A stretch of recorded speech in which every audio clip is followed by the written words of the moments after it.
공직 생활을 하다 보면 면직 고민이 시작되는 시점이 있습니다. 공직 생활을 하다 보면 이걸 계속해야 하나? 지금 나가는 게 맞는 건 아닐까? 이런 고민이 시작되는 시점이 있습니다. 이 고민 자체는 자연스럽습니다. 문제는 이 고민이 시작된 시점이 과연 판단을 내려도 되는 시점인지입니다. 대부분의 고민은 판단 시점 이전에서 시작됩니다. 공직에서 느끼는 힘듦은 업무 특성, 조직 구조, 인간관계, 이 세 가지가 겹치면서 나타나는 경우가 많습니다.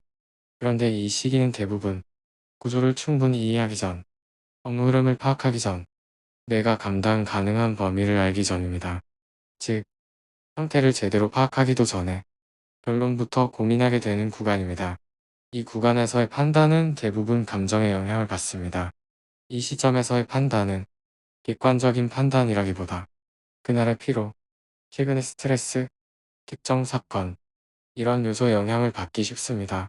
그래서 오늘은 버티기 힘들다는 감정이 일은 나와 맞지 않는다는 결론으로 확장되기 쉽습니다. 이건 판단이라기보다 감정의 연장선에 가깝습니다. 그래서 필요한 것은 결론이 아니라 관찰 기준입니다.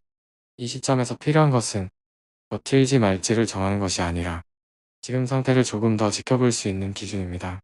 예를 들어 일의 전체 흐름을 한 번은 경험해보는 것, 업무를 혼자 처리해보는 구간을 지나보는 것, 내가 감당 가능한 범위를 확인해보는 것, 이런 최소한의 관찰이 있어야 지금 느끼는 감정이 일시적인 것인지 구조적인 것인지 구분할 수 있습니다. 기간은 결론 기준이 아니라 판단 위의 기준입니다. 기간은 결론을 내리는 기준이 아니라 결론을 미루는 기준이어야 합니다. 예를 들어 3개월은 구조를 파악하는 최소 관찰 기간으로 본다. 6개월은 업무 흐름을 이해하는 기간으로 본다. 1년은 지속 가능성을 점검하는 구간으로 본다. 이렇게 설정하는 이유는 이 기간이 지나면 결론을 내려도 된다는 의미가 아니라 이 기간 전에는 성급한 판단을 하지 않기 위한 최소 기준이기 때문입니다. 기간이 지나도 결론이 자동으로 정해지는 것은 아닙니다. 많은 사람들이 기간을 정해두면 그 시점이 되면 결론을 내려도 된다고 생각합니다. 하지만 실제로는 그렇지 않습니다. 그 시점은 결론을 내려야 하는 시점이 아니라 그동안의 상태를 점검하는 시점에 가깝습니다. 여기서 중요한 것은 감정이 아니라 준비 상태에 대한 현실 조건입니다. 이게 없이 내리는 결정은 시점만 늦춰진 감정일 가능성이 높습니다. 덧붙이며 공직에서 흔들리는 시기는 누구에게나 한 번쯤은 옵니다. 하지만 그 시점이 항상 판단을 내려야 하는 시점은 아닙니다. 오히려 많은 경우 조금 더 관찰이 필요한 구간일 가능성이 높습니다.